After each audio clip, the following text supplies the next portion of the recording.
Balaji சித்தராஜபுரம் Udumalaipettai medical ரசிகர்களுக்கு முதலில் கொடி வாங்கும் சாரதிக்கு கிடாய் குட்டி வழங்கி இளைஞரணி அவர்களுக்கு முன்னாடி குடும்பத்தார்கள் இளவேலங்கால் அவர்களுக்கு முன்னாடி DCS சென்னை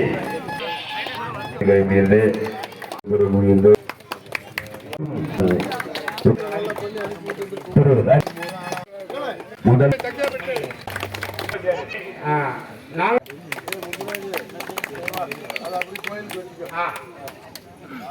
அண்ணாச்சி மெடிக்கல் பி விஜயகுமார் அவர்களுக்கு கோயிலுக்கு 5000 நன்கொடை மெடிக்கல் கடாக்குட்டி பரிசு வழங்குகிறார். குமார் அவர்களுக்கு அவர்களுக்கு பரிசுகள் வழங்கி சிறப்பிக்கப்படுகிறது. அந்த மாட்டு முன்னாடி மாலை அணிவிக்கப்படுகிறது. மாலை சூட்டி மரியாதை செய்யப்படுகிறது.